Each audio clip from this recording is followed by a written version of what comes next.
You know that feeling when you wake up before your alarm? That moment of panic when you think you've overslept, but then you realize it's just your body's way of telling you that even in sleep, you're anxious about work? That was my life for 7 years. Where are you watching from today? Comment down below. I remember staring at my reflection in the bathroom mirror that first day at Reynolds and Associates.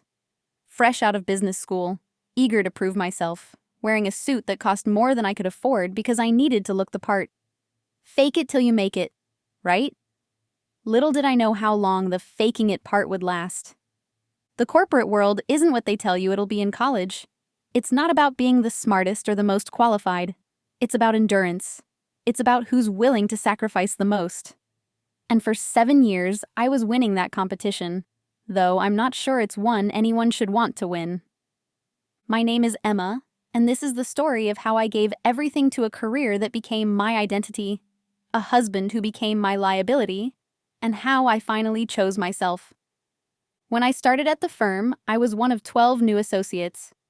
By year 3, only 4 of us remained. By year 5, just 2. The work was relentless. 60-hour weeks were the norm. 70 or 80-hour weeks happened more often than I'd like to admit. I couldn't tell you how many birthdays I missed, how many friends slowly stopped inviting me to things because they knew my answer would always be, I can't. I have to work. It's just temporary, I kept telling myself. Put in the time now, reap the rewards later. That became my mantra, my justification for the dark circles under my eyes, and the growing distance between me and everyone I cared about. I met Daniel during year 2 at the firm. He was bartending at the place where we had our rare office happy hours. He was charismatic, fun, everything I wasn't allowing myself to be. We got married after dating for 18 months. Looking back, I think I was so starved for connection, for someone who saw me as more than a workaholic, that I rushed into something I should have approached with more caution. Daniel worked part-time at the bar and took classes toward a degree that never seemed to materialize. He was always changing majors, always finding reasons why this semester wasn't the right time to go full-time. I didn't mind at first. I was making enough for both of us, and he seemed supportive of my career. He'd have dinner waiting when I got home at 9. He'd listen to me vent about difficult clients. He'd rub my shoulders when I was hunched over my laptop at midnight. "You're going to be the next CFO," he'd say. "And I'll be the trophy husband." We'd laugh about it, but there was truth there. I was the provider, the one with ambition, the one whose career would determine our future. It was an understanding we had, or at least I thought we did. The thing about working that much is that you start to lose perspective. You forget what normal looks like. Is it normal to check emails at 3 a.m.? Is it normal to take client calls during your anniversary dinner? Is it normal to feel a pang of anxiety, of actual fear, when you leave the office before your boss? I couldn't tell anymore. My parents worried about me. My mom would call and ask if I was eating properly, sleeping enough. My dad, who worked the same job at the same company for 40 years, couldn't understand the pressure, the competition. "Just do your job well," he'd say. "They'll notice." But that's not how it works anymore, if it ever did. The promotions came slower than I'd hoped. I watched colleagues with half my work ethic, but twice my talent for office politics, climb the ladder while I remained on the same rung. It was frustrating, demoralizing even, but I kept pushing. What else could I do? This was the path I'd chosen. Meanwhile, Daniel's family became a growing presence in our lives. His parents, his 2 brothers, his sister, they were close in a way my family never was. At first, I found it endearing, this tight-knit unit that gathered for Sunday dinners and called each other daily. But then came the first loan. Daniel's brother needed money to fix his car. "Just $800, Daniel said. We could afford it. I agreed because, well, family helps family. Then his sister needed first and last month's rent for a new apartment. $3,000. Again, we could manage it. His parents' roof leaked. Another $2,500. Over time, the requests became more frequent, the amounts larger. And I noticed something else. They were never loans, not really. The money was never mentioned again, never repaid. Still, I kept my head down and worked harder. Each year-end review, I'd sit across from my boss, heart pounding, waiting to hear if this was the year I'd make manager, then senior manager, then director. The incremental promotions came with incremental raises, but nothing life-changing. Nothing that matched the life I was sacrificing. I missed my best friend's wedding because of a client emergency. I worked through pneumonia because taking sick days would send the wrong message. I answered emails from the hospital when my father had his heart attack. I became the employee they could always count on, always rely on, always exploit, because they knew I wouldn't say no. Daniel would tell me I was being taken advantage of, that I should stand up for myself more. But then, in the same breath, he'd mention how his parents were struggling to pay their property taxes, or how his brother needed help with his kids' braces.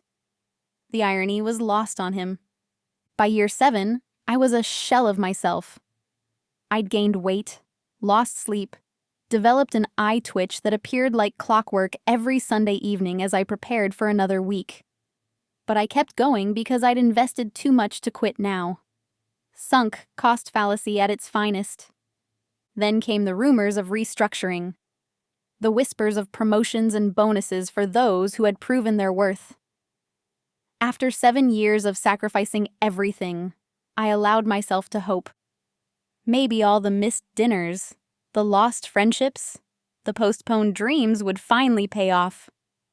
I worked harder than ever those final months before the annual reviews. I took on extra projects, mentored junior associates, came in earlier, stayed later. Daniel complained about never seeing me, but I promised him it would be worth it. Just a few more months, I said. Then everything changes. Little did I know how right I was about that last part. Everything was about to change, just not in the way I'd imagined. I'll never forget the day everything changed. It was a Tuesday in November. The office was quieter than usual. That strange hush that falls when everyone is waiting for something to happen. Performance reviews were scheduled throughout the week, and the tension was palpable. 7 years of pouring myself into this company, and I still got stomach cramps before these meetings. My review wasn't until 2 p.m., which meant I had hours to second-guess every project I'd completed, every deadline I'd met, every extra task I'd volunteered for. By noon, I'd revised my resume in my head at least 3 times. That's what anxiety does to you in corporate America. It makes you prepare for rejection even when you've done everything right. When my boss's assistant finally called to say Jessica was ready for me, my hands were shaking so badly I knocked over my coffee mug. Thankfully, it was empty. Small mercies. I gathered my portfolio, straightened my blouse, and walked the long corridor to her office, trying to look more confident than I felt. Jessica was on the phone when I entered, so I sat quietly, noticing how she'd redecorated since my last review. New artwork, a different arrangement of family photos. Did she have time for a life outside these walls? The thought was almost foreign to me now. "Emma," she said, hanging up and turning to me with an unreadable expression. 7 years. Can you believe it's been 7 years? I nodded, fighting the urge to fill the silence with nervous chatter. Jessica had always been hard to read, brilliant but distant, supportive but never warm. "I've been reviewing your performance metrics," she continued, opening a folder that I knew contained the last year of my professional life reduced to numbers and bullet points. "And I have to say, your dedication to Reynolds and Associates has been exceptional." I waited for the but. There was always a but. The executive committee and I have been watching you closely this past year, she said, leaning forward slightly. The Harrington acquisition, the Sterling portfolio restructuring, the way you stepped in when the Peterson account was in trouble. You've proven yourself time and again. My heart was racing now. This didn't sound like the preamble to another lateral move or modest raise. Emma, we're offering you the position of Senior Director of Financial Operations. The words hung in the air between us. Senior Director.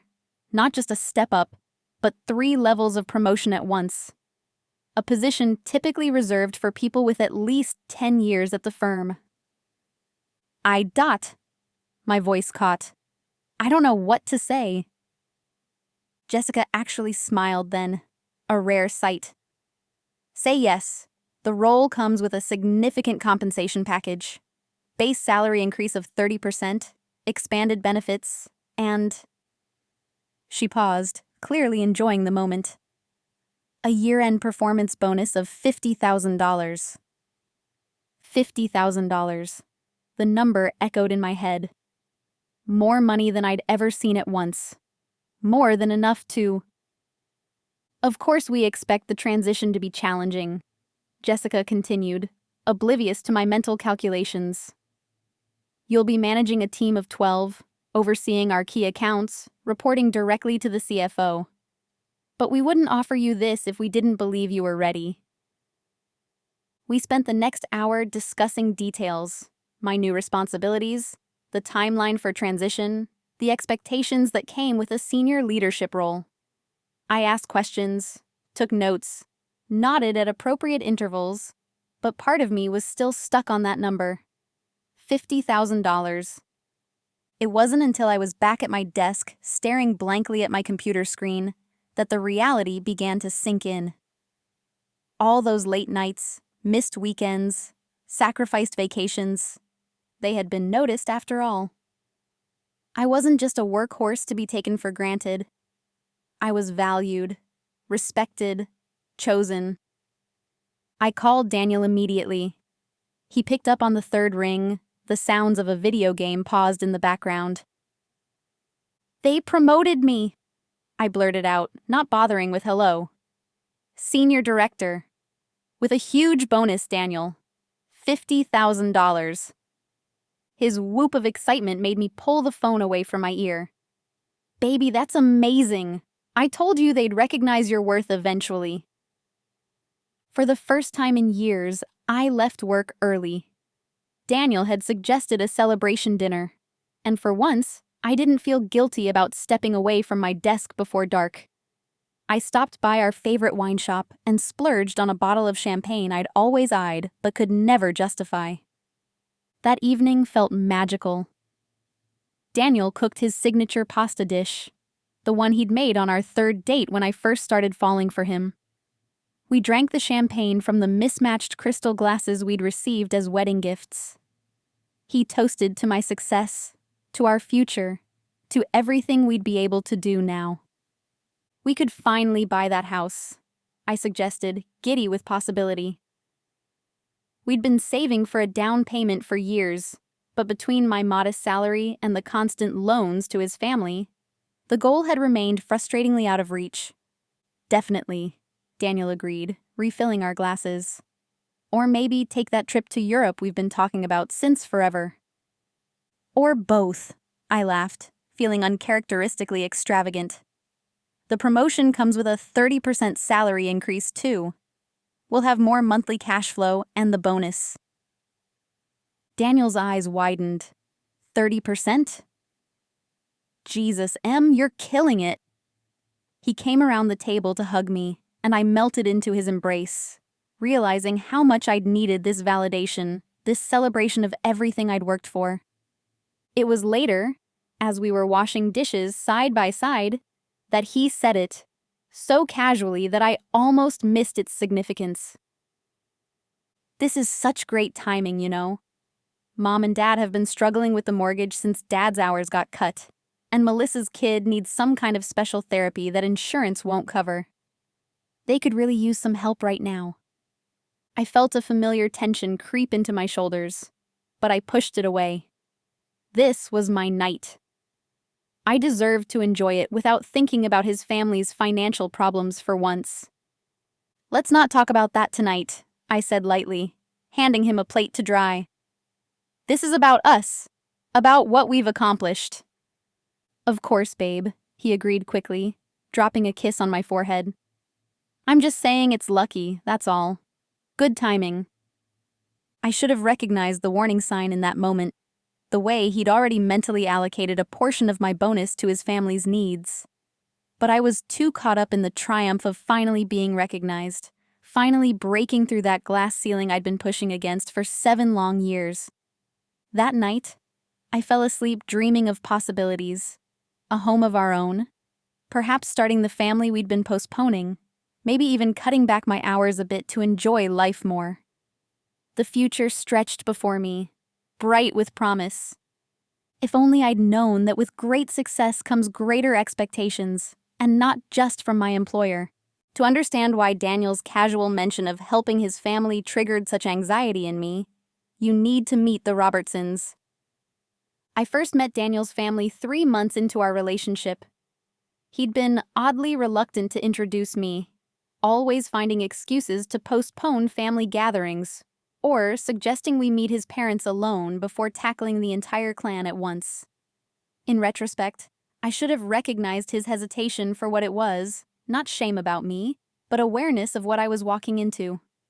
The Robertsons lived in a sprawling, slightly run-down colonial-style house in the suburbs, the kind of home that had once been impressive but now showed signs of deferred maintenance, peeling paint, a sagging gutter, overgrown landscaping. Daniel had grown up there with his parents, Richard and Gloria, and his siblings, older brother Mike, younger brother Jason, and baby sister Melissa. That first Sunday dinner was overwhelming. Coming from a small, reserved family where we respected personal space and kept conversations polite, I wasn't prepared for the Robertsons' particular brand of chaos. They talked over each other constantly, shared food from each other's plates without asking, and discussed intensely personal matters as casually as if they were commenting on the weather. "So, Emma makes good money at that fancy firm, huh?" Mike asked, not 10 minutes after meeting me, mouth full of mashed potatoes. I nearly choked on my water, but Daniel just laughed.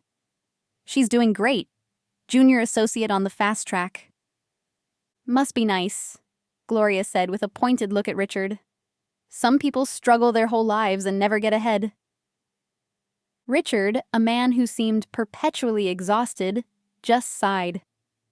I would later learn he'd worked at the same manufacturing plant for 30 years, only to see his pension reduced and hours cut back as the company struggled against overseas competition.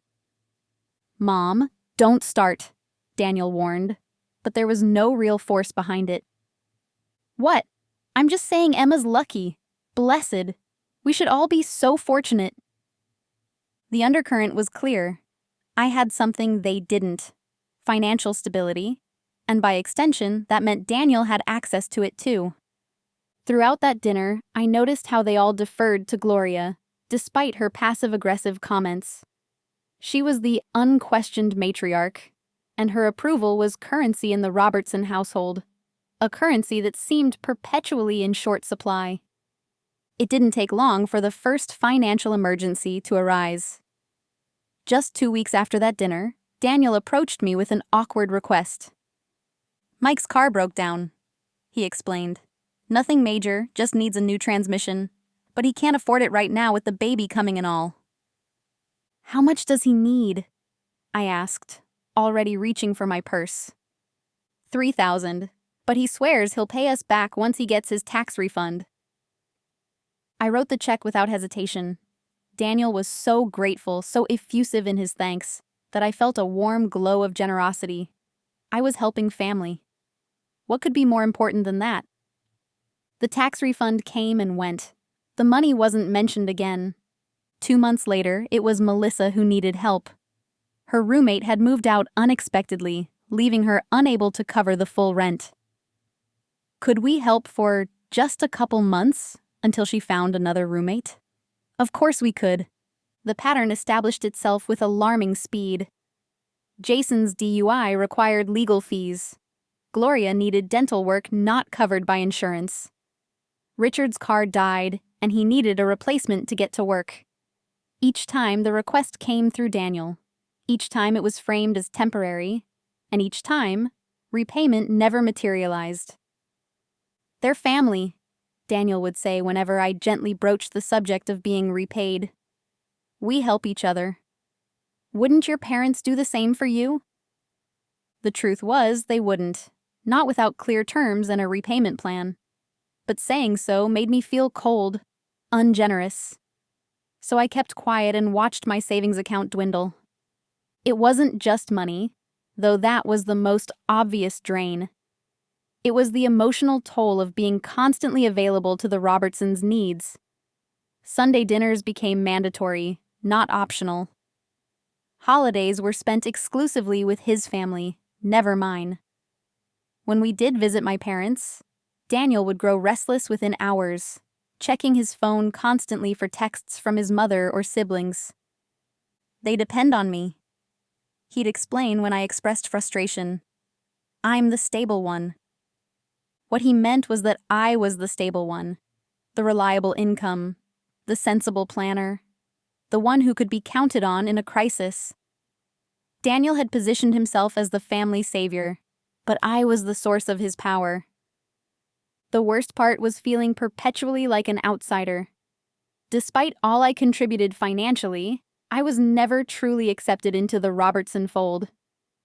Gloria would make comments about career women with a disapproving sniff. Richard would ask invasive questions about my salary or bonus structure. The siblings treated me with a strange mix of resentment and expectation, as if my success was somehow taken from them, yet they were entitled to its benefits. Family gatherings became performances where I played my assigned role. The cash cow, the career woman too busy for children, the outsider who could never understand the sacred bonds of the Robertson clan.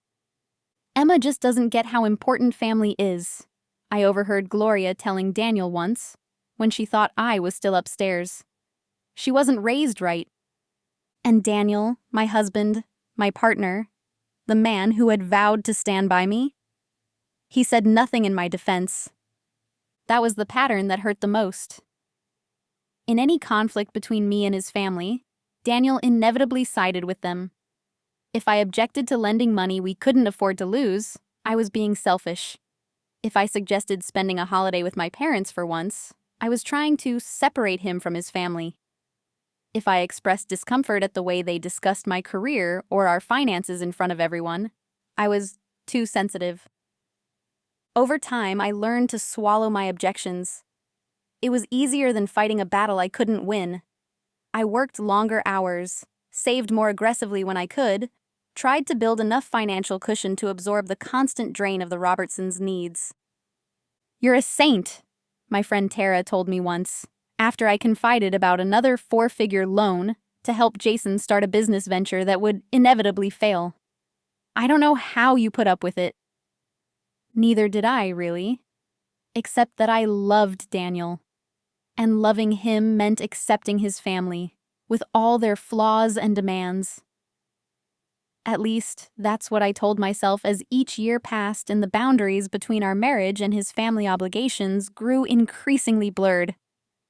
What I didn't realize then was that saints are typically martyrs, and I was burning myself at the stake to keep the Robertsons warm. By our 3rd year of marriage, what had once seemed like occasional financial emergencies had morphed into something far more insidious. The requests from Daniel's family weren't sporadic anymore. They were constant, expected, almost scheduled. And they weren't really requests. They were demands disguised as desperate pleas. It was a Tuesday evening when I realized just how calculated the pattern had become. I was working late, drowning in spreadsheets for a major client presentation, when my phone lit up with Daniel's name. "Hey," I answered, distracted. "I'll be home in an hour or so." "That's fine," he said, his voice carrying that particular tone I'd come to dread, falsely casual, with an undercurrent of tension. But, I just got off the phone with Mom. Melissa's landlord is threatening eviction if she doesn't pay the back rent by Friday. I closed my eyes, feeling the familiar weight settle onto my shoulders. How much? 4,000. I know it's a lot, but she'll be homeless, Em. No, she wouldn't. She'd move back into her parents' house, where Jason was already living rent-free at 32. But I didn't say that. We just paid $7,000 for your dad's new HVAC system last month, I reminded him. Our savings account is getting dangerously low. I know, Daniel said quickly. But this is different. This is an emergency. They were all emergencies. Every single time. What about her job at the salon? Can't she work extra shifts? She's actually between jobs right now. The salon closed down. Of course it did. Melissa was perpetually between jobs, each one ending due to circumstances that were never her fault.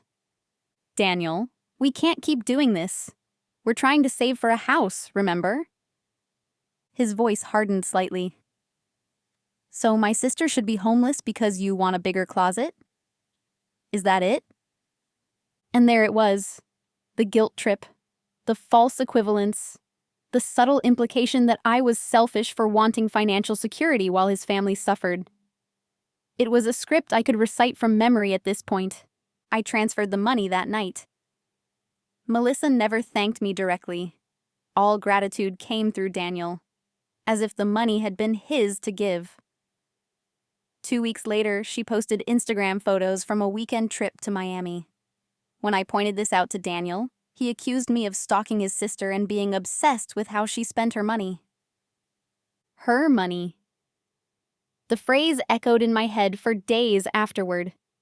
When exactly had my earnings become her money? The financial drain was constant, but it was the emotional manipulation that was truly exhausting. Each family gathering became an opportunity to plant seeds for the next request.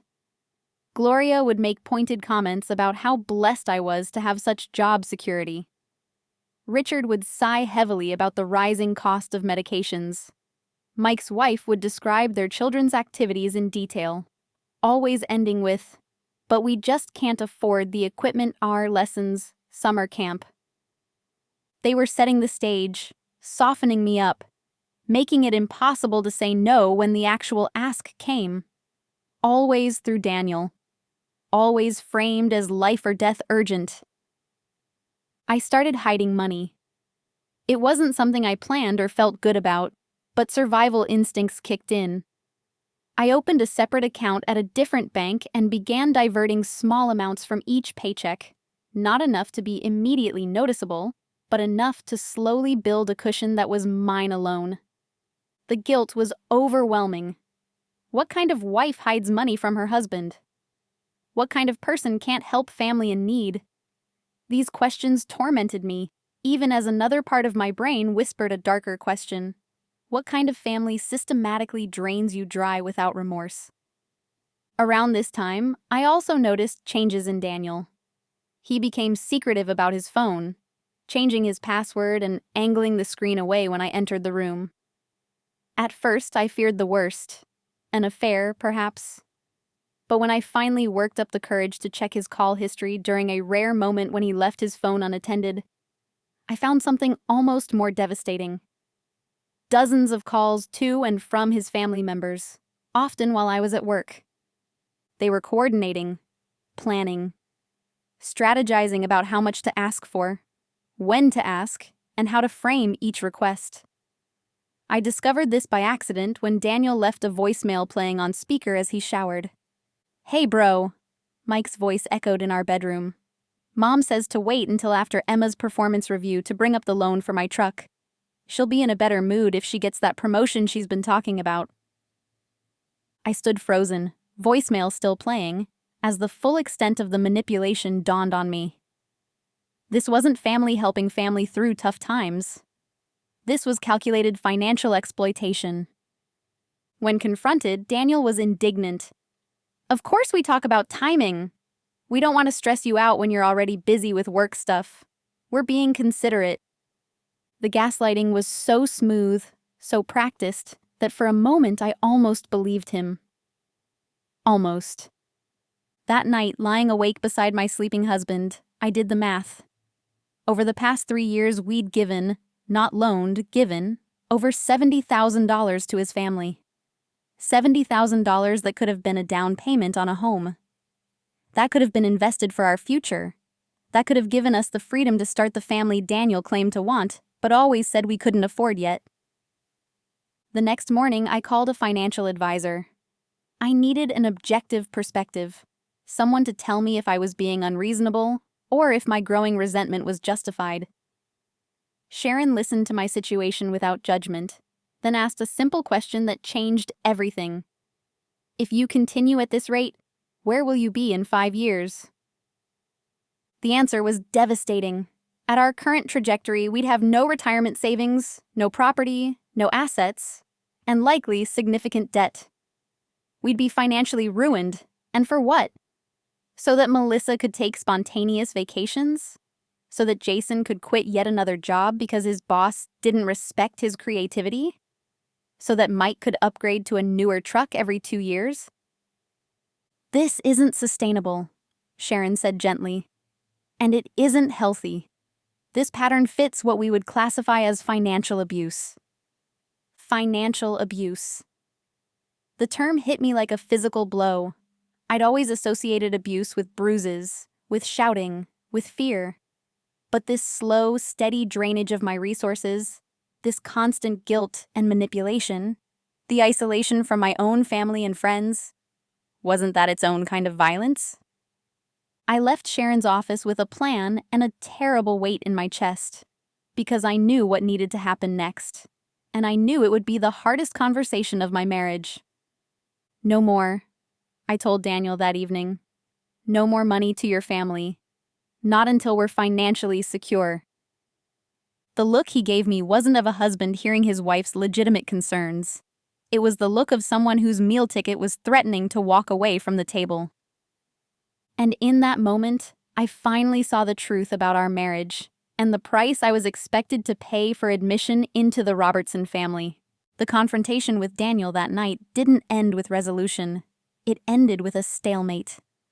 He retreated into cold silence, sleeping on the couch and leaving for work before I woke up the next morning.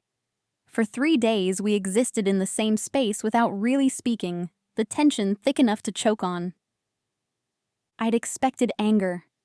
I'd expected arguments and defensive justifications. The silence was somehow worse. It was a wall being built between us, brick by brick. On the 4th day, as I was getting ready for bed, Daniel finally broke. "I've been thinking about what you said," he began, leaning against the doorframe of our bathroom. I paused, toothbrush in hand, meeting his eyes in the mirror. "And I understand you're frustrated." It wasn't exactly an acknowledgement of wrongdoing, but it was a start. "I'm more than frustrated, Daniel," I said carefully, rinsing my mouth. "I'm scared. We're heading toward financial disaster, and I seem to be the only one who cares." He sighed, running a hand through his hair. "That's not fair. I care about our future too." "Do you?" "Because from where I'm standing, your family's immediate wants seem to take priority over our long-term needs." "They're not wants, Emma. They're needs. Real emergencies." I turned to face him directly. "Is a new truck an emergency? Is Melissa's trip to Miami an emergency?" "You're oversimplifying." "No, I'm being honest. For the first time, I'm being completely honest about what's happening to us." I took a deep breath. "Daniel, what do you want for our future? Really want?" He looked taken aback by the question. "What do you mean?" "I mean our future. Yours and mine. What do you see for us in 5 years? 10 years?" He shrugged, uncomfortable with the directness of the question. "The usual, I guess.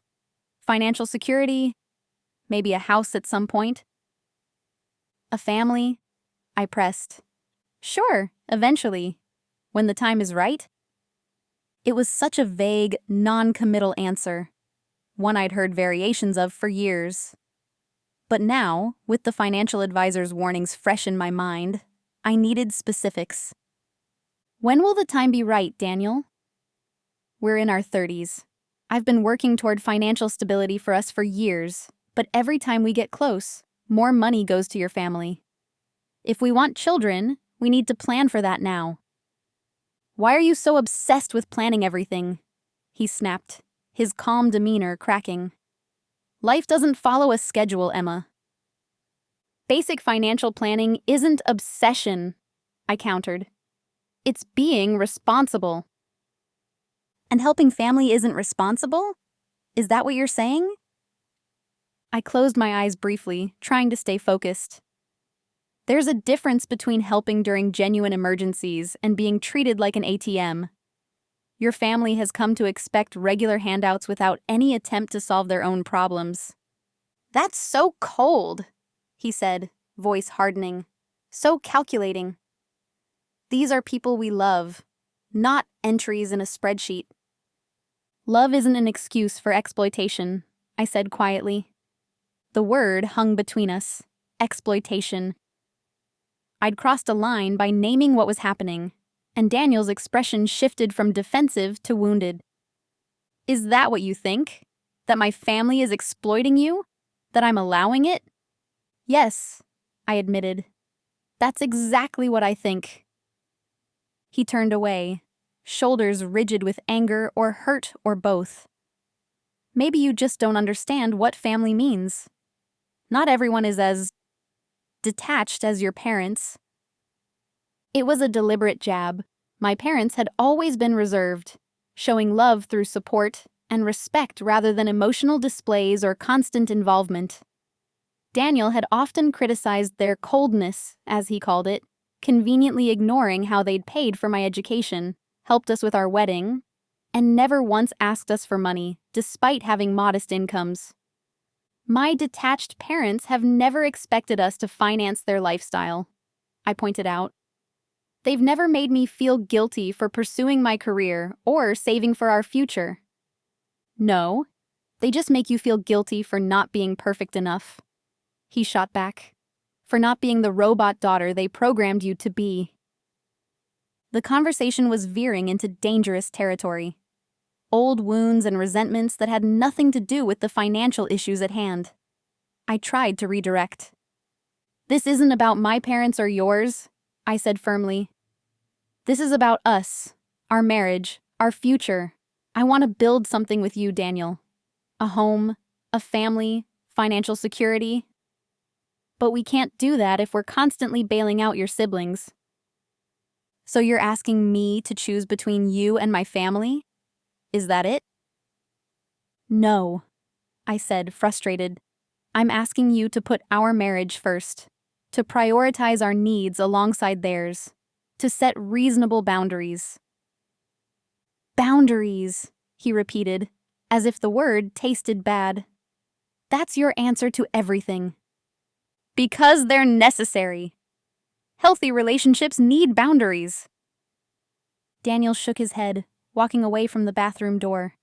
What you call boundaries, I call selfishness. My family needs help. If you can't understand that, maybe you're not the person I thought you were. I followed him into the bedroom, unwilling to let the conversation end there. And maybe you're not the partner I thought you were. A husband should protect his wife, not offer her up as a sacrifice to his family's financial irresponsibility. His face flushed with anger. That's not what I'm doing. Isn't it? You make promises with my money. You volunteer my earnings. You make me the bad guy when I object. Tell me, Daniel, if I lost my job tomorrow, would your family still treat me the same way? Would they still invite me to Sunday dinners if there were no more handouts? It was a question I'd been afraid to ask even myself, but once spoken, I couldn't take it back. Daniel stared at me, momentarily speechless. That's what you think of them? Of me? His voice was quiet, dangerous. You think the only reason my family tolerates you is for your money?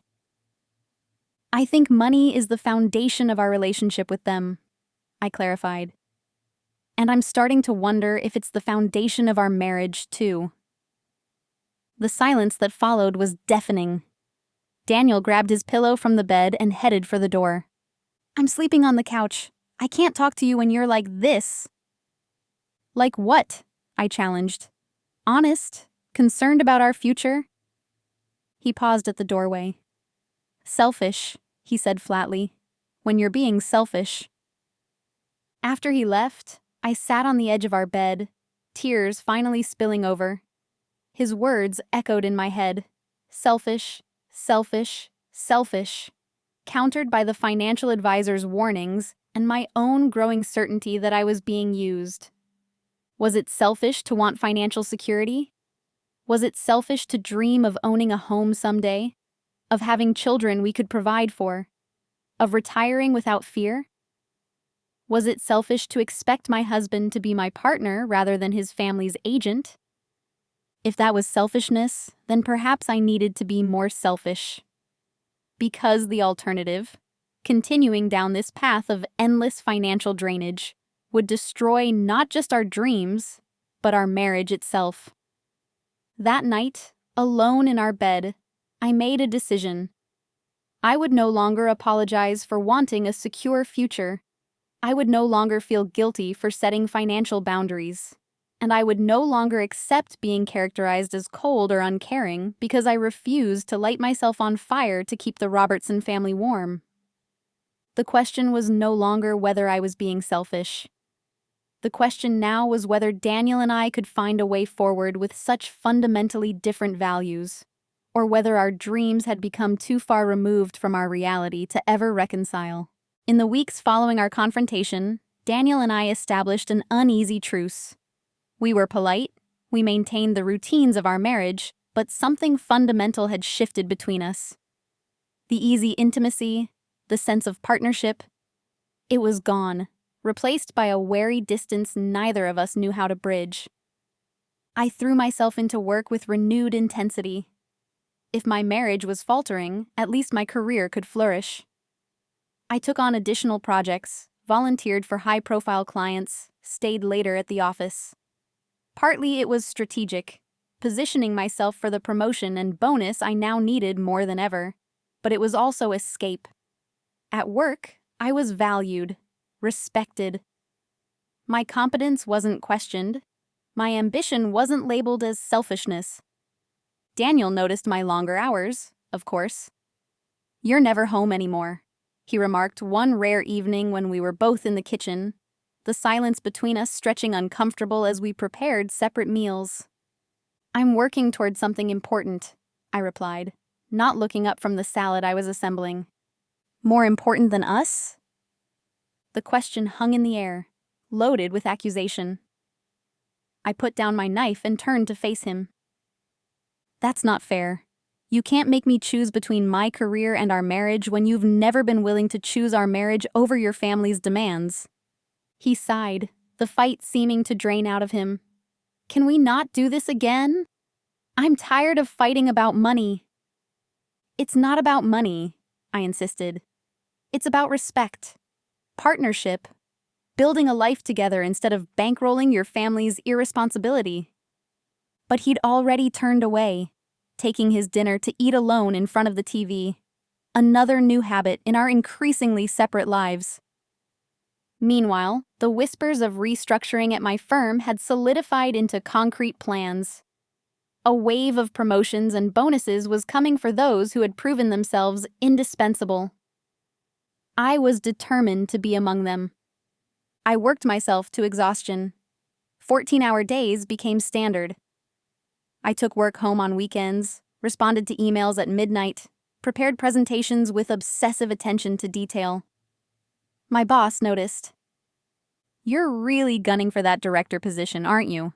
Jessica commented after I'd delivered a particularly comprehensive analysis that had saved a major client relationship. I believe I've earned it, I said simply. She studied me for a moment. Everything okay at home? You've been putting in a lot of extra hours lately. I forced a smile. Just dedicated to the firm. Jessica wasn't fooled. She'd been in corporate America long enough to recognize workaholism as a symptom rather than a virtue, but she didn't press. Instead, she gave me more responsibility, more visibility with senior leadership, more opportunities to prove myself. Daniel, meanwhile, had grown increasingly secretive. He'd started taking calls in the bathroom with the shower running, his voice too muffled for me to make out the words. His text notifications were constant, but he'd angle his phone away whenever I entered the room. At first, I suspected an affair, a thought so painful I could barely acknowledge it. But one night, when he fell asleep on the couch with his phone unlocked beside him, I gave in to the impulse to look. What I found wasn't evidence of infidelity, but dozens of messages between him and his family members about money, their needs, my income, the upcoming bonus, how to approach me for various amounts. Emma's boss hinted at a big bonus this year, Daniel had written to his mother. Could be as much as 50,000. We need to be strategic about how to handle it. Gloria's response made my blood run cold. That's a blessing from God, honey. Your dad and I could really use a new car, and you know Melissa's been talking about going back to school. Emma makes enough that she won't miss it. Won't miss it. As if the money I worked so hard for, sacrificed so much for, was insignificant to me. Just excess that should naturally flow to the Robertson family. I put the phone down, my hands shaking with anger and betrayal. I didn't confront Daniel. Not yet. Instead, I began to plan. The next morning, I called my parents for the first time in weeks. Despite Daniel's characterization of them as cold and distant, they listened with quiet concern as I carefully explained that things were difficult at home, without going into details that would worry them unnecessarily. You know you always have a place with us, my father said, his understated way of offering unconditional support. I know, Dad, I replied, throat tight with unexpected emotion. I just might need to take you up on that soon. At work, I redoubled my efforts. If the bonus was as substantial as rumors suggested, it could be my ticket to independence, a cushion to fall back on if my marriage couldn't be salvaged. I needed that money more than I'd ever needed anything. Daniel must have sensed the shift in me, the new determination beneath my exhaustion. He made small efforts at reconciliation, bringing home my favorite takeout, suggesting a weekend away to reconnect, initiating physical intimacy after weeks of separate bedtimes. Part of me wanted to believe these gestures were genuine, that he truly wanted to repair our relationship. But then I'd overhear fragments of phone conversations, catch glimpses of text exchanges. His family was getting restless, eager for their share of my anticipated bonus. Their demands were escalating, and Daniel was caught in the middle, unwilling to disappoint them but increasingly aware that pushing me too hard might backfire. One Sunday evening, as I was preparing for a crucial presentation the next day, he approached me with forced casualness. So, when do you think you'll hear about the bonus? I looked up from my laptop, studying his face, the careful neutrality that couldn't quite hide his agenda. The official announcement should be at the quarterly review meeting next month, I replied evenly. Why? He shrugged, not meeting my eyes. Just curious. It's a big deal for you. For us. As if we were still a unit, still planning a future together, still operating from shared goals and values. Daniel, I said quietly, what exactly do you expect to happen with this bonus? What do you mean? I mean, how much of it do you and your family think you're entitled to? His flinch told me everything I needed to know. He hadn't expected such directness, such challenge to the unspoken arrangement that had defined our marriage for years. That's not, he began, but I cut him off. Don't lie to me. I've seen the texts, heard the calls. Your family is counting on my bonus. They're already spending it in their heads. And you're helping them plan it. The color drained from his face. You went through my phone? You spied on me? That's what you're focused on? Your privacy? Not the fact that you're conspiring with your family to take the money I've worked myself to exhaustion to earn? It's not like that, he insisted, but his eyes slid away from mine. Family helps family. You know that. No, Daniel. This isn't help. This is exploitation. And I'm done with it. He stared at me, recognition dawning in his eyes. Something had changed. I had changed. The compliant wife who would work herself to the bone and hand over her earnings with minimal resistance was gone. In her place stood someone he didn't quite recognize or know how to manipulate. "What are you saying?" he asked carefully. I closed my laptop, suddenly calm in a way I hadn't been for months. "I'm saying that the next few weeks will determine whether our marriage has a future. I'm saying that I will not hand over my bonus to your family. And I'm saying that you need to decide, once and for all, where your loyalty lies." I left him standing there, speechless, and went to bed alone. For the first time in our marriage, I'd set a boundary without apology, without qualification, without guilt. The breaking point was approaching rapidly. We were on a collision course with truth, and there would be no survivors. Only those who emerged changed, for better or worse, on the other side. The quarterly review meeting arrived with all the pageantry the firm could muster. The entire staff gathered in the conference center, dressed in their corporate best, an atmosphere of tense anticipation hanging over the crowd. For many, this meeting would determine their financial future for the coming year.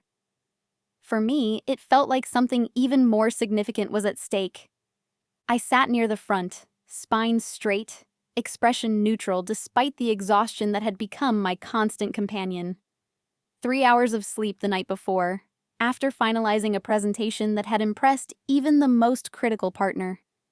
A week of 16-hour days leading up to this moment. My body was running on caffeine and adrenaline, but my mind was razor sharp. Daniel had texted that morning, "Good luck today. Call me as soon as you hear something." Not, "I'm proud of you," or "You've worked so hard for this." Just the implicit demand for information. Information his family was waiting for. The CEO's speech was predictably self-congratulatory, filled with platitudes about teamwork and excellence while strategically avoiding mention of the recent layoffs in the support departments. I barely listened, mentally reviewing the projects I'd completed, the clients I'd retained, the revenue I'd generated. By any objective measure, I deserved this promotion, this bonus. I'd earned it with pieces of my soul. Jessica caught my eye from across the room and gave me a subtle nod. A good sign. She wouldn't have acknowledged me if bad news was coming. Finally, after an eternity of corporate cheerleading, they moved to the individual announcements. Junior associates promoted to associates, associates to senior associates, senior associates to managers.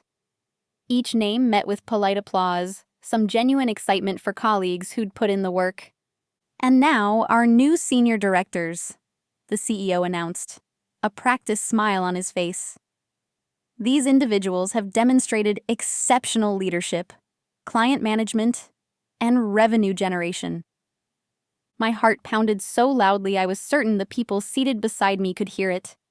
My palms were damp. I discreetly wiped them on my skirt. Emma Mitchell, Senior Director of Financial Operations. The applause felt distant, underwater. I rose on autopilot, crossed to the stage, shook hands, accepted the small crystal trophy that symbolized my promotion, smiled for the photographer, thanked the CEO appropriately, returned to my seat in a daze. I'd done it. 7 years of sacrifice had culminated in this moment of recognition.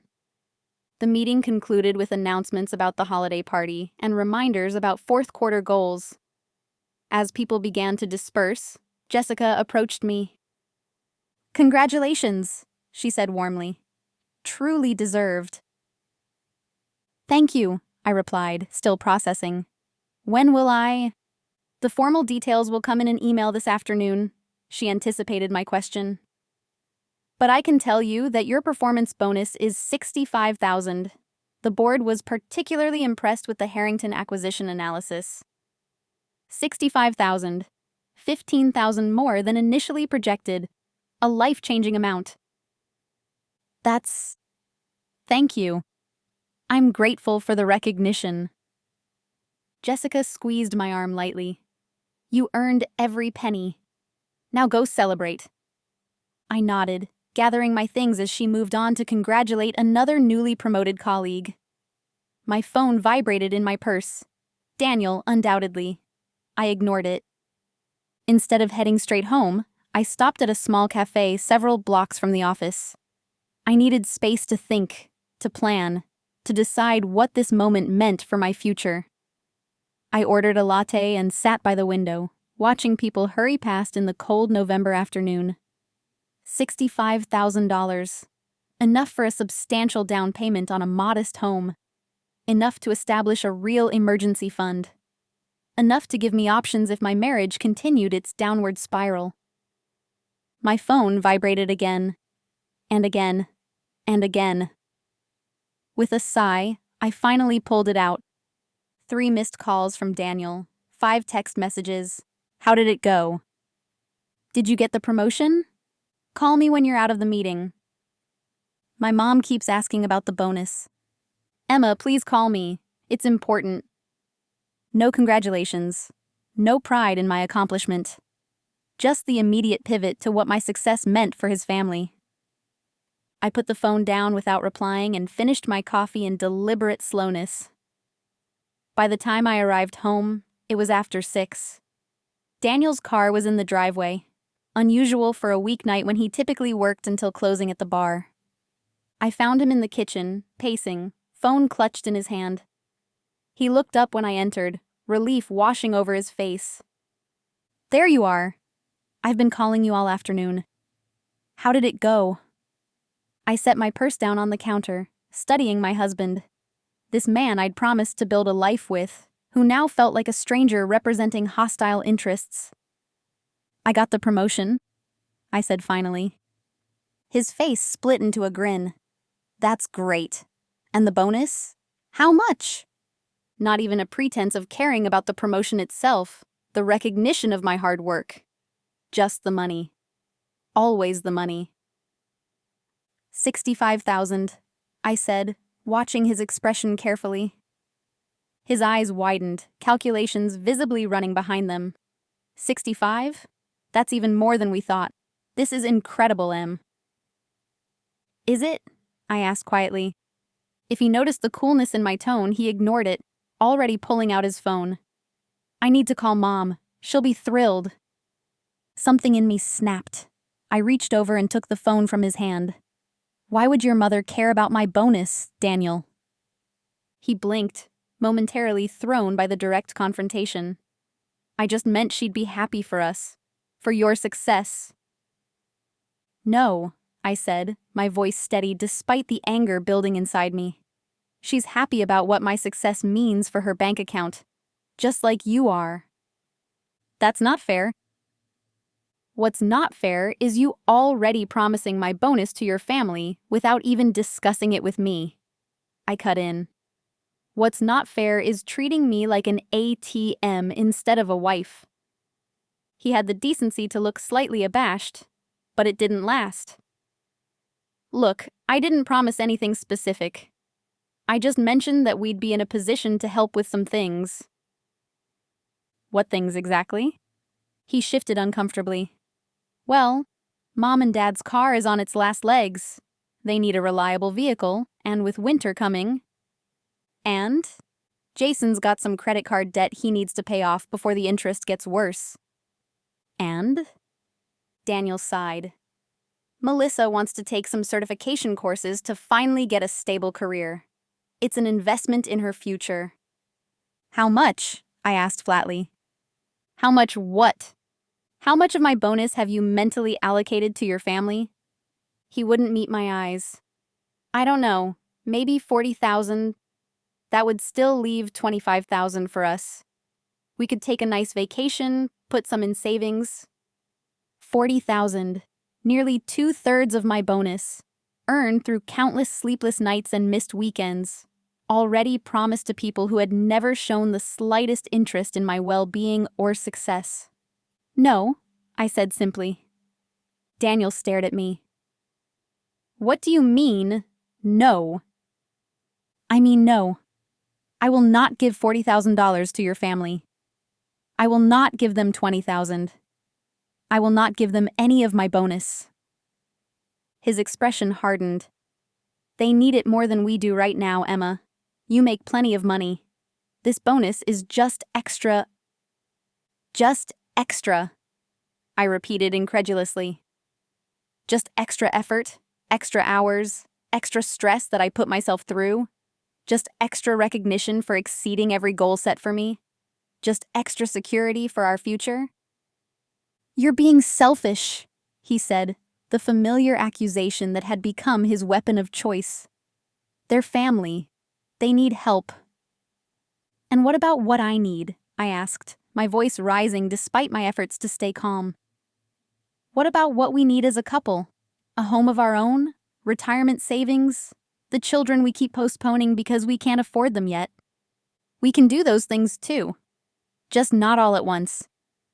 We can never do them because your family's emergencies will never end. There will always be another car, another debt, another certification program. Always another reason why my hard-earned money should go to them instead of toward our future." Daniel's jaw tightened. "So, that's it? You're just saying no? After everything they've done for us?" The absurdity of that statement struck me speechless for a moment. "What exactly have they done for us, Daniel? Name one thing. One single thing your family has done to support our marriage, our goals, our future." He opened his mouth, then closed it again, searching for an example that didn't exist. "They welcomed you into the family," he finally said weakly. "They welcomed my paycheck," I corrected. "They tolerated me as the golden goose. There's a difference." We stood in silence, the gulf between us wider than it had ever been. In that moment, looking at my husband, seeing the calculations behind his eyes, the resentment, the entitlement, I finally accepted what I had suspected for months. This wasn't a partnership. It was a business arrangement where I provided financial support and received... what exactly in return? "The bonus is going into a separate account," I said finally. "My name only. I'm using it to build our future, with or without your family's approval, and with or without you if necessary." The threat hung in the air between us, unspoken but unmistakable. This was the line I would not cross, not again, not anymore. Daniel didn't respond. He simply grabbed his keys and walked out, slamming the door behind him. I knew where he was going, to his parents' house, to explain that the cash cow was no longer cooperating, to strategize their next move. As the sound of his car faded down the street, I sat alone in our kitchen, surrounded by the trappings of a marriage that suddenly felt like an elaborate fiction. A story I'd been telling myself for years while ignoring the reality staring me in the face. The promotion should have been one of the happiest moments of my career. Instead, it had become the catalyst for exposing the ugly truth at the heart of my marriage. Daniel didn't come home that night. I wasn't surprised. Running to his family when faced with conflict had become his standard operating procedure. What did surprise me was my own reaction. Instead of the usual anxiety, the desperate need to make peace, I felt relief. A night alone with my thoughts was exactly what I needed. I poured myself a glass of wine and sat at our kitchen table with my laptop. My work email dinged with the official promotion notification, including details about the bonus payment. The money would be deposited directly to my account on December 15th, just 2 weeks away. I needed to be prepared.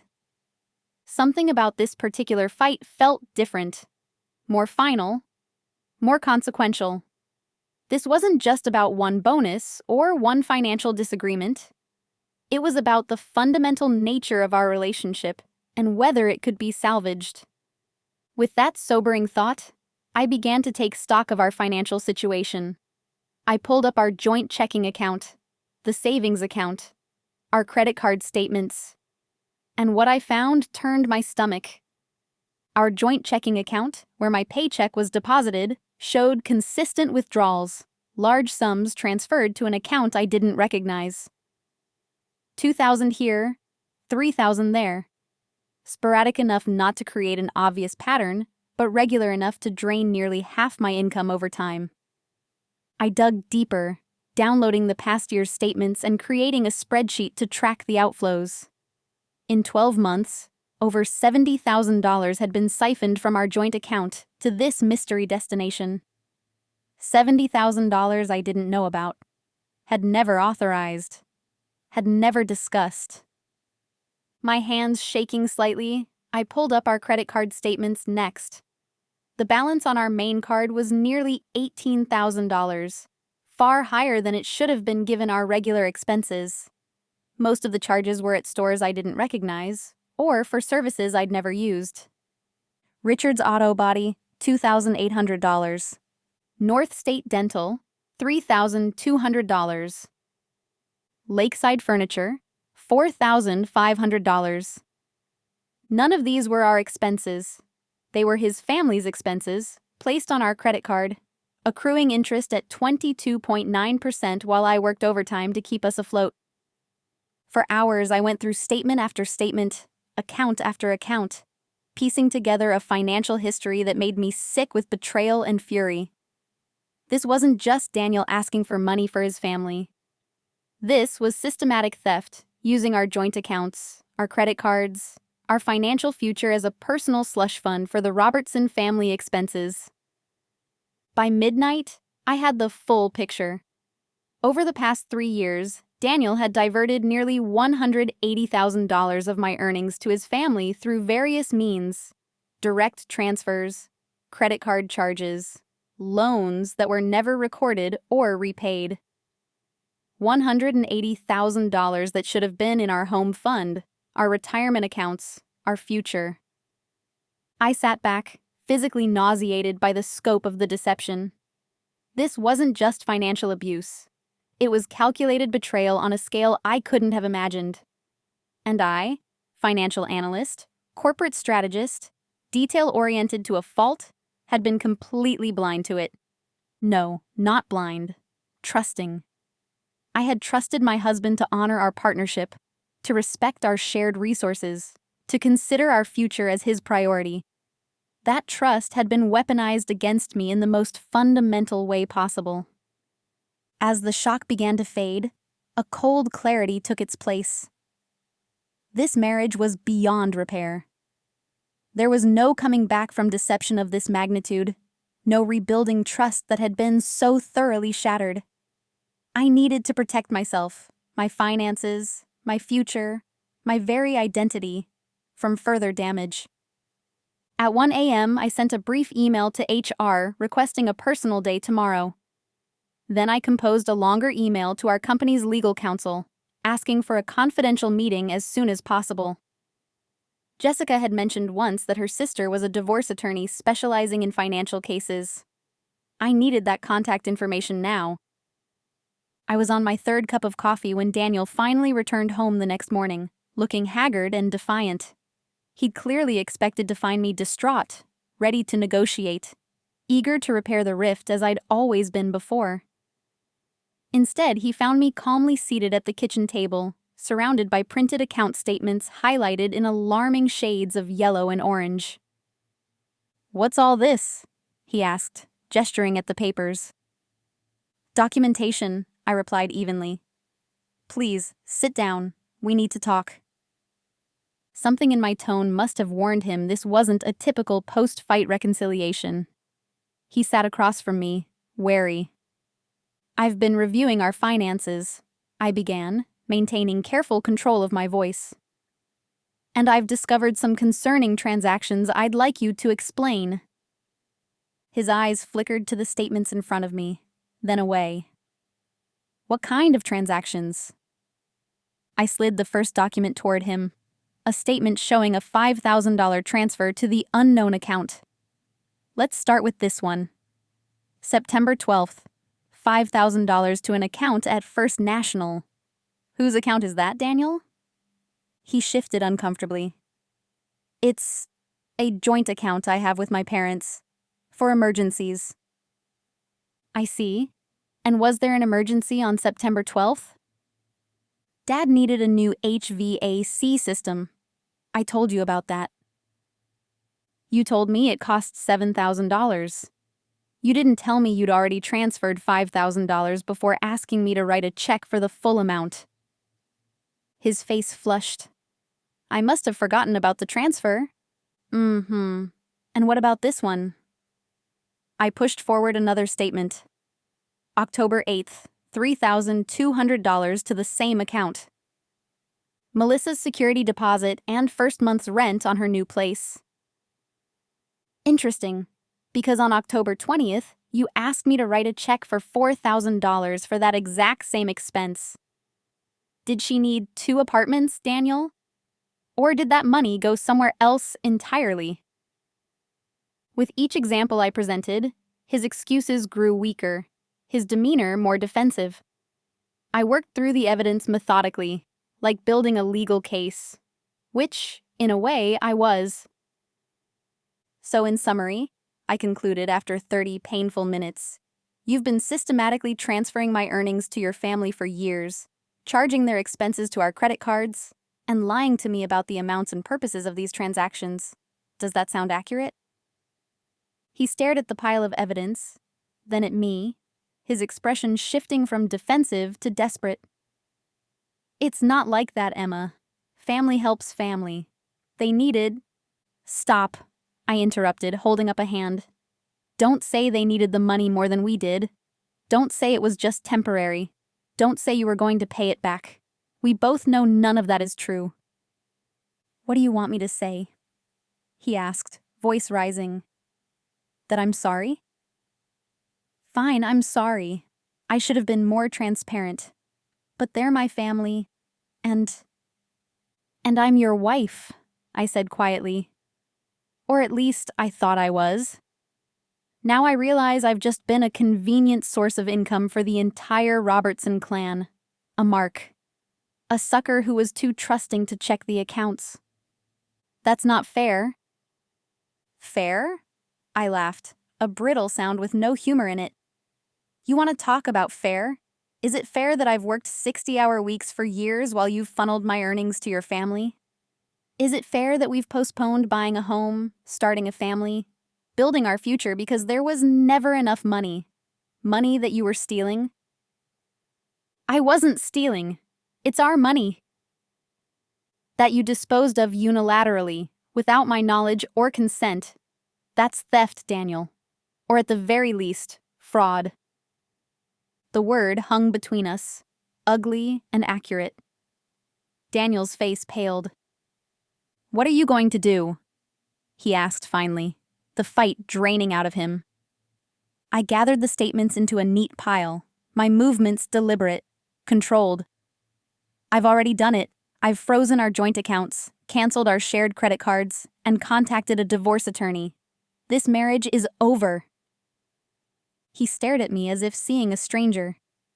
In a way, I was— This calm, decisive woman was someone neither of us had met before.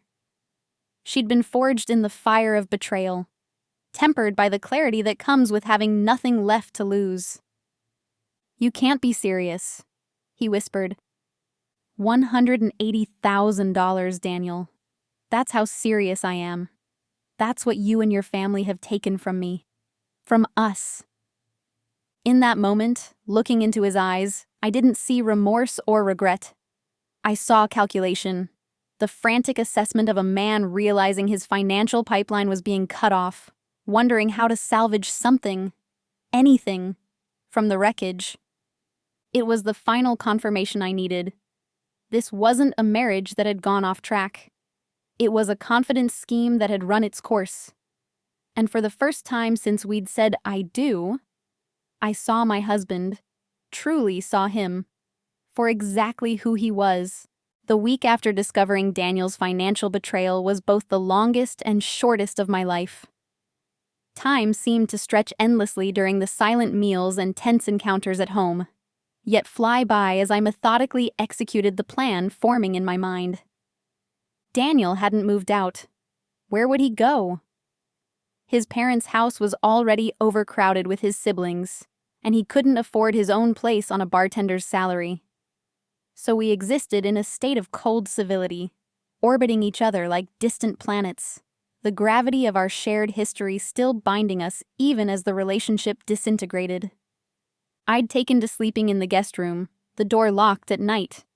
Not because I feared Daniel physically, he'd never been violent, but because I needed a sanctuary, a space untainted by his presence. Each night, I'd lay awake planning my next steps, and each morning, I'd wake with renewed determination. My first meeting was with Jessica's sister, Meredith, a family law attorney with a reputation for handling high-conflict divorce cases involving financial abuse. "Unfortunately, what you're describing isn't uncommon," she told me, reviewing the statements I'd organized. "But the extent and duration are significant." "Can I recover any of the money?" I asked. She sighed, leaning back in her chair. "It's complicated. Money transferred during a marriage, even without your explicit consent, can be difficult to reclaim, especially if it went to third parties like his family members. But the recent discoveries do strengthen your position for the division of remaining assets and potentially spousal support, given the income disparity." "I don't want his money," I said firmly. "I just want to protect what's mine going forward." "Understandable. Let's focus on that then. Securing your financial future and preventing any further drainage of your assets." We spent 2 hours outlining a strategy, filing for legal separation immediately to establish a date after which my income would be considered separate property, securing temporary orders to prevent Daniel from incurring additional debt in my name, documenting all assets and liabilities to create a clear financial picture for the court. But the divorce was just one piece of the puzzle. I needed to rebuild my life from the ground up, not just legally, but practically, emotionally, geographically. I couldn't stay in this apartment, this city, with reminders of betrayal around every corner. My next meeting was with Sharon, the financial advisor who had first opened my eyes to the financial abuse in my marriage. "I've been offered a promotion," I explained, "with a substantial bonus. I need to protect that money and use it to establish a completely separate financial identity." Sharon nodded, pulling up my account information. "Let's start with the basics. New accounts at a different bank, preferably one Daniel has no relationship with. A secure credit card solely in your name. Updated beneficiaries on your retirement accounts and insurance policies. And I want to look at housing options," I added. "Not here. Somewhere new." "A fresh start," she agreed. "That's wise, both financially and emotionally." With Sharon's help, I established a new financial foundation. Accounts Daniel couldn't access, couldn't even know about. I redirected my upcoming bonus and future paychecks to these secure accounts. I changed passwords, set up two-factor authentication, created a paper trail that would protect me if Daniel tried to access these funds. But the most significant meeting was one I hadn't planned. 2 days after my conversation with Meredith, I received a call from a corporate recruiter. "Emma Mitchell?" "My name is Alexis Reed. I'm with Tanner Financial Group. Your name came up in a conversation with Jessica Harrison regarding top talent in the industry." I listened, initially skeptical, as Alexis described a senior director position at their Seattle office, similar to my new role, but with greater autonomy, a more substantial salary, and the opportunity to build a team from the ground up. "We'd need you to start after the new year," she explained. "The current director is retiring in February, and we'd like a smooth transition. Seattle."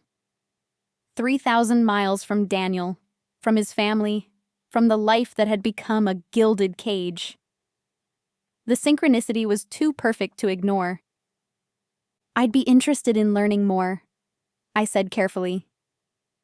The next day, I had a video interview with Tanner's executive team. By the end of the week, I had a formal offer, with a signing bonus and relocation package that made my eyes widen.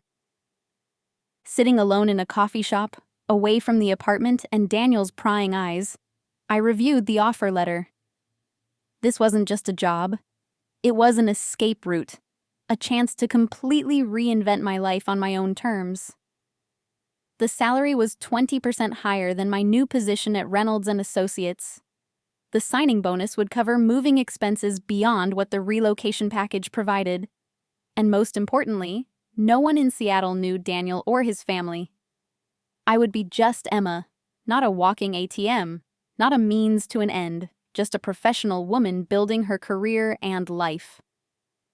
The decision crystallized in that moment. I would take the job.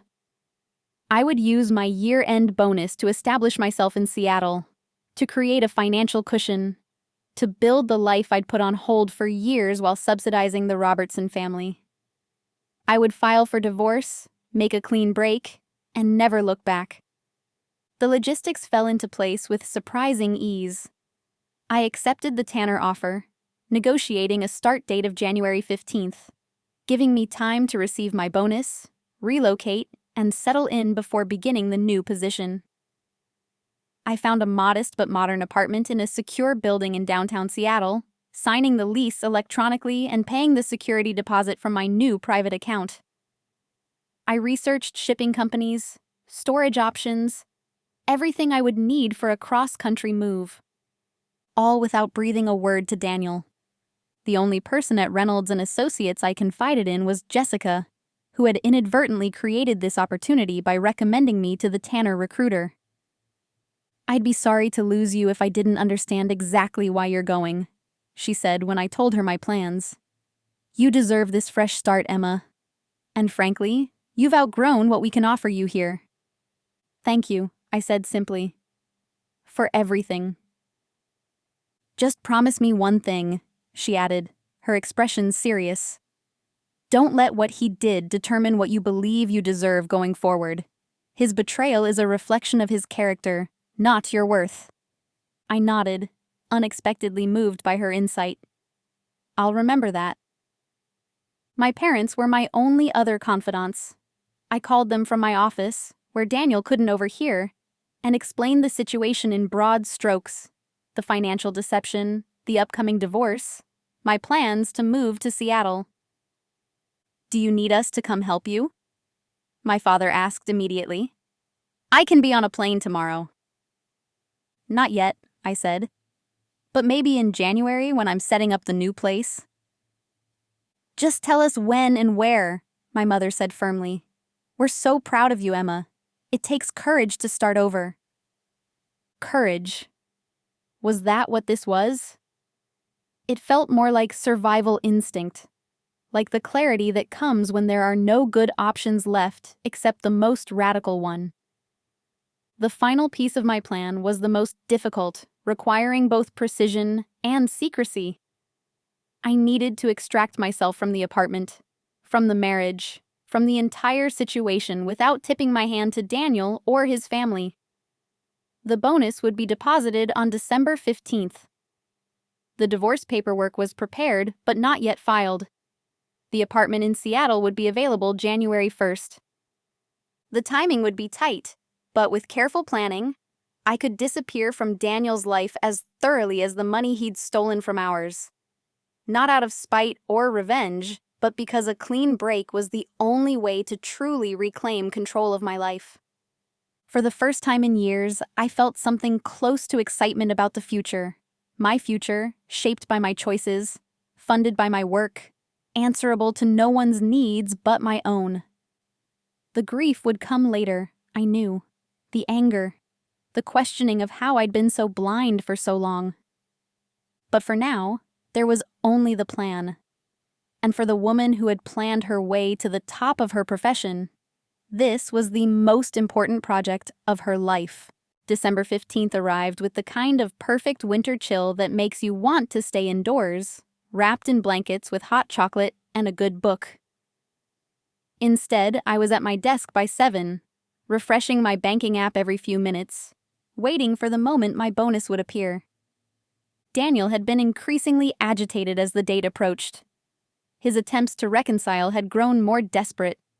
Flowers delivered to my office, offers to attend couples therapy, even a tearful apology that might have seemed sincere if I hadn't caught him texting his mother immediately after, assuring her that Emma's calming down about the money stuff.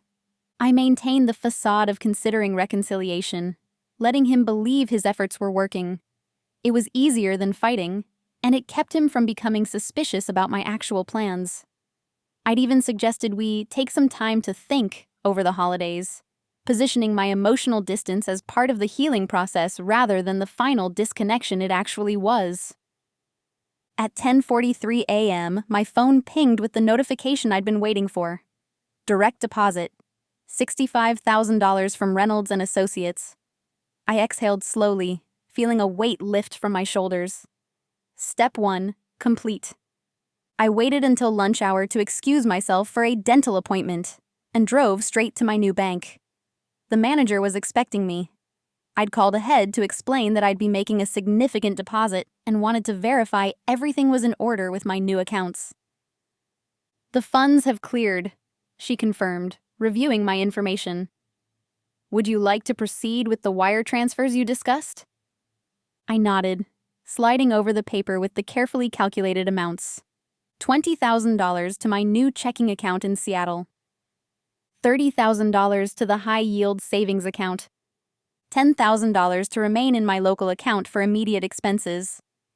$5,000 to be converted to a cashier's check. The manager processed each transaction methodically while I watched, anxiety gradually giving way to a calm sense of purpose. This money, my money, was now secured, distributed in a way that would fund my fresh start and protect me during the transition. "And the cashier's check?" she asked, counting out $5,000 in crisp $100 bills. "I'll take that in cash, actually," I decided. A last-minute change to my plan, but a necessary one. I'd need untraceable funds for the final phase. Back at the office, I met with Jessica to formalize my resignation. Though I'd already accepted the position at Tanner, we agreed I would submit my official notice after the holidays. A courtesy to the firm, and a strategic move to maintain appearances a little longer. "Your team will be in good hands," I assured her, reviewing the transition plan I'd prepared. "Andrew is ready to step up, and I've documented all client relationships and ongoing projects." Jessica studied me with a mixture of professional respect and personal concern. "You've thought of everything, haven't you?" "I've had to," I replied simply. That evening, I returned to an empty apartment. Daniel had texted that he was picking up an extra shift at the bar. Perfect timing. I moved swiftly, gathering the items I'd mentally cataloged over the past weeks. Important documents, irreplaceable photographs, family heirlooms, the few pieces of jewelry with sentimental value. Nothing that would immediately be noticed missing, but everything I couldn't bear to leave behind. These treasures went into a small suitcase, which I locked in the trunk of my car alongside a bag containing essential clothes and toiletries, enough for a week away. The rest of my belongings would be dealt with later, once I was safely established in Seattle, and the legal proceedings were underway. The next morning, I maintained the routine of a normal workday. Coffee, shower, business attire. Daniel was still asleep when I left, having returned late from his shift. Our goodbye was the same brief exchange we'd shared for weeks. Heading out. No kiss, no meaningful eye contact, just the hollow formality of two people sharing space rather than life. At work, I finalized arrangements for what my colleagues believed was a holiday visit to my parents, beginning the following day. In reality, I'd booked a hotel room across town for the weekend. a staging area for the next phase of my plan. That evening, I received the text I'd been anticipating. Daniel's brother needed help moving some furniture on Saturday, and Daniel had volunteered. He'd be gone most of the day. The timing couldn't have been more perfect if I'd orchestrated it myself. "No problem," I texted back. "I have some Christmas shopping to do anyway." Saturday morning dawned clear and cold. I waited until Daniel's car disappeared down the street before springing into action. The shipping company arrived at precisely 9 a.m., as arranged weeks earlier. Within 2 hours, they had packed and loaded the items I'd designated: my home office equipment, books, winter clothes, and a few cherished pieces of furniture that were undisputedly mine, purchased before the marriage or gifted specifically to me. "The rest will be handled by the estate sale company," I informed the foreman, signing the shipping documents that would send my possessions to a storage facility near my new Seattle apartment. "Thank you for your efficiency." By noon, the apartment looked strangely unchanged to casual observation. The shared furniture remained, the kitchen was intact, Daniel's possessions untouched. Only the specific items that represented my independent life, my professional identity, and my personal history were gone. It was a surgical extraction rather than a wholesale abandonment. The final touch was the letter I'd written and rewritten a dozen times over the past weeks. 3 pages that explained everything and nothing. My discovery of his financial betrayal, my decision to start fresh elsewhere, the divorce papers that would be served to him the following week. I didn't mention Seattle or my new job. I didn't provide contact information beyond my attorney's details. The letter was a conclusion, not an invitation to further discussion. I placed it on the kitchen counter alongside my house key and wedding ring, symbols of the life I was leaving behind. Then I took one last look around the apartment where I'd lived for 5 years, loved for some of them, and felt nothing but a profound sense of liberation. My phone buzzed with a text from Daniel. "Helping Mike's taking longer than expected. Probably won't be home until dinner." I didn't reply. By dinner, I would be checked into my hotel, my car packed with immediate necessities, my most precious possessions already en route to Seattle, and my bonus, the money that should have gone to his family, according to their expectations, safely secured in accounts they would never access. As I closed the apartment door for the final time, I realized I was smiling, not out of cruelty or vindication, but from the pure, clarifying power of reclaiming control over my own life. For years, I had allowed myself to be diminished, exploited, and manipulated in the name of love and family obligation. That ended today. The woman who drove away from that apartment was not the same one who had entered it as a newlywed 5 years earlier. She was stronger, wiser, and unwilling to sacrifice her worth for approval or affection. She had learned, at significant cost, that true security comes not from relationships that drain you, but from the courage to stand alone when necessary. And for the first time in years, I was genuinely curious about what the future might hold. A future shaped by my choices, funded by my work, and built on my terms alone. I was checking into my hotel when the first call came. I watched Daniel's name flash across my screen, declined it, and handed my credit card to the receptionist. By the time I reached my room on the 14th floor, he had called 3 more times and left 2 voicemails. I placed my phone on the desk without listening to them and unpacked the few items I'd need for my temporary stay. There was something surreal about the moment. The generic hotel room with its bland artwork and crisp white bedding. The small suitcase containing the remnants of my life. The silence broken only by the persistent buzzing of my phone as Daniel continued his attempts to reach me. Eventually, curiosity overcame my resolve. I activated speakerphone and played the first voicemail. "Emma? Where are you? I just got home and... What's going on? Call me back immediately." His voice was confused, alarmed. The second message was less controlled. I found your letter. This isn't funny, Emma. You can't just leave like this. We need to talk. Call me back. Now. The third escalated further. Are you serious? You emptied the apartment? Where's all your stuff? Where are you? If you don't call me back in the next hour, I'm calling the police. I deleted each message as it finished playing. The police? For what? A missing adult who left of her own accord, taking only her own possessions and leaving a clear explanation? Even in his panic, Daniel's instinct was to exert control through threats. I sent a single text message. I am safe. Do not call the police. The letter explains everything. Please respect my decision. Then I blocked his number. I knew it wouldn't end there. Daniel had other ways to reach me: email, social media, mutual friends, my workplace. Over the next 24 hours, I methodically cut off each avenue of contact. I changed my email password and created an auto-response directing all messages to my attorney. I deactivated my social media accounts. I called the 3 friends who might serve as intermediaries and briefly explained that my marriage had ended due to irreconcilable differences, and I needed space without communication from Daniel. By Sunday evening, he had resorted to more desperate measures. The hotel room phone rang, startling me. Ms. Mitchell, this is the front desk.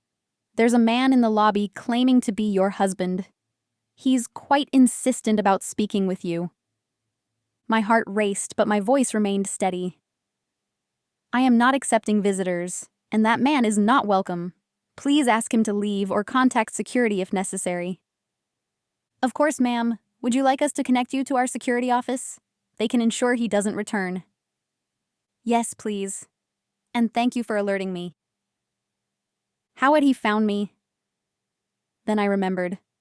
The credit card statement. We shared an account, and he must have checked recent transactions to trace the hotel charge. Another oversight I'd need to correct. After speaking with hotel security and arranging for additional monitoring of the entrance, I called my attorney, updating her on the situation and accelerating our timeline. The divorce papers would be served to Daniel tomorrow, rather than after Christmas as originally planned. Do you feel physically unsafe? Meredith asked, concern evident in her voice. No, I answered honestly. Daniel's never been violent, but he's desperate, and his family is involved now, too. His family? I just received an email from his mother. Apparently, I'm destroying their son and betraying the family after everything they've done for me. I couldn't keep the bitter laugh from escaping. Everything they've done for me. That's rich. Forward me the email, Meredith instructed. We'll document all contact attempts. And Emma, consider getting a new phone number. You've blocked them, but they can still leave voicemails. And there's evidence they're escalating. She was right. By Monday morning, my voicemail was full, not just from Daniel, but from every member of the Robertson family. Gloria's message was particularly venomous. How dare you abandon my son after he's supported you for years? And right before Christmas. We were counting on you, Emma. Michael's children won't have presents now. Melissa can't pay her January rent. Did you think about anyone but yourself? You always were selfish. Daniel deserves better. The alternate reality they inhabited was almost fascinating. In their version of events, Daniel had supported me, not the other way around. My financial success was somehow a group achievement that entitled them to the fruits of my labor. My departure was a betrayal not just of my husband, but of the entire clan who had come to depend on my income. I saved each message as evidence, then changed my phone number as Meredith had suggested. My parents and attorney received the new number. No one else needed it until I was established in Seattle. The divorce papers were served to Daniel at the bar where he worked, a public setting that my attorney suggested would minimize the risk of an extreme reaction. Within hours, the floodgates opened. My work email, which I hadn't yet surrendered in order to maintain the appearance of normalcy until after the holidays, was bombarded with messages from every Robertson. From Daniel. "You've humiliated me in front of my coworkers. Is that what you wanted? To punish me? We can fix this, Emma. Come home and we'll talk about it." From Gloria. "No judge will let you get away with abandoning your family responsibilities. We know about your bonus, and Daniel is entitled to his fair share. You won't get away with this." From Mike. "My kids are crying because they won't have Christmas presents. Hope you're happy with yourself." From Melissa. "I'm going to lose my apartment because of you. I thought you were my sister. Guess money means more to you than family." Even Richard, normally the quiet one, weighed in.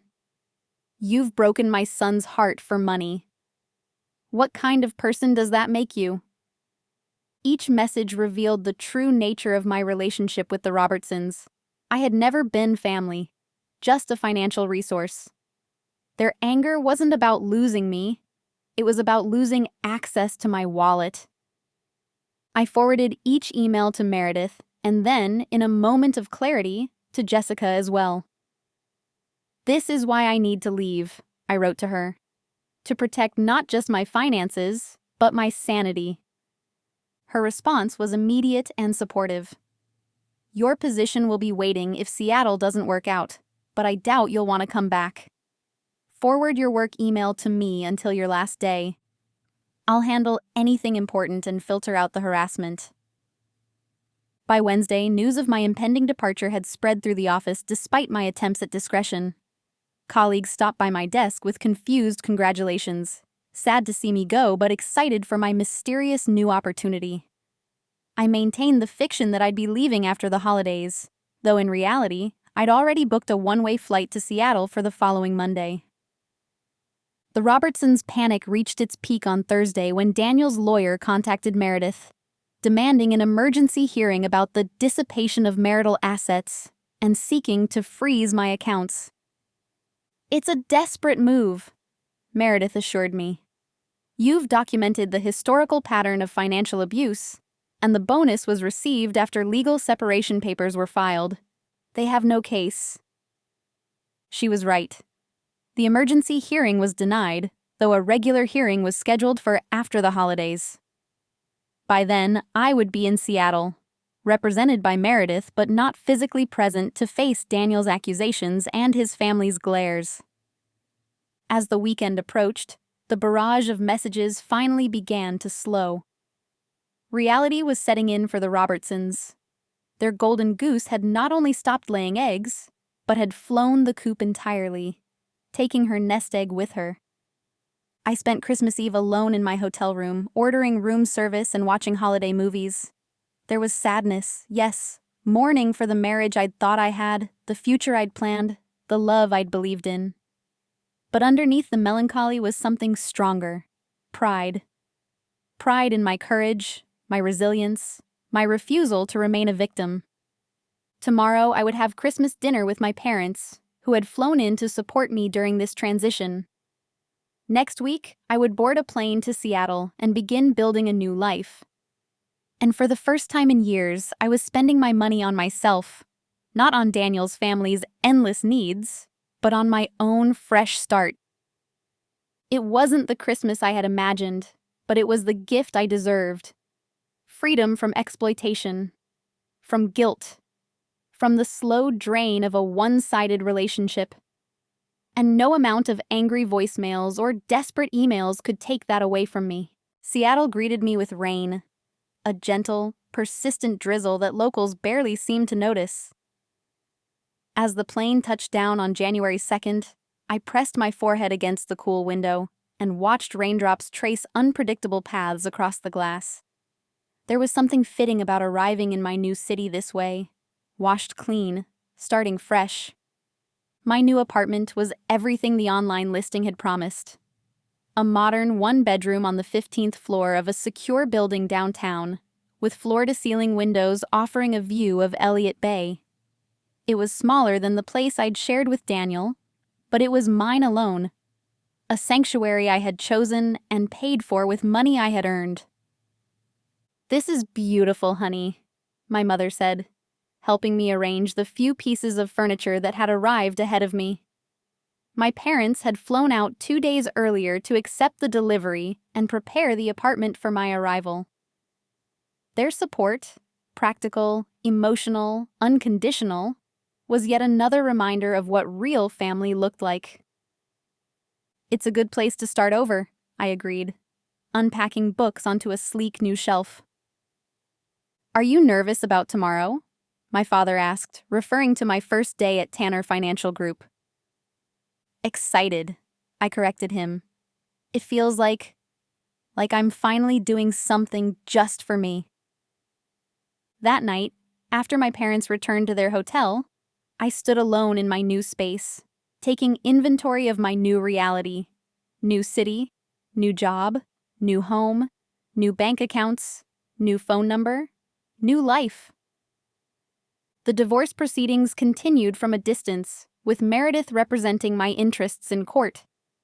Daniel had initially contested everything, demanding alimony based on the lifestyle to which he had become accustomed, and claiming entitlement to half my retirement accounts despite having contributed nothing to them. His lawyer, paid for by his parents, no doubt, had painted me as a cold, career-obsessed wife who had abandoned her loving husband without warning or reason. But evidence speaks louder than accusations. The documented pattern of financial drain, the unauthorized transfers, the credit card debt accrued for his family's benefit, it all built a compelling case of financial abuse that even the most sympathetic judge couldn't ignore. 3 months into the proceedings, Daniel's attorney approached Meredith with a settlement offer: a clean break, no alimony, a division of assets that largely reflected what I had proposed initially. "He's facing reality," Meredith explained during our weekly call. "And from what I hear, his family's support is waning now that they realize there's no more money coming."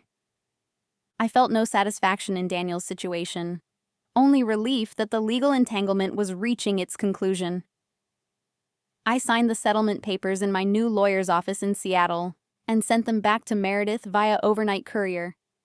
6 months after arriving in Seattle, my divorce was finalized. I was legally, financially, and emotionally free. At Tanner Financial Group, I flourished in ways I hadn't thought possible.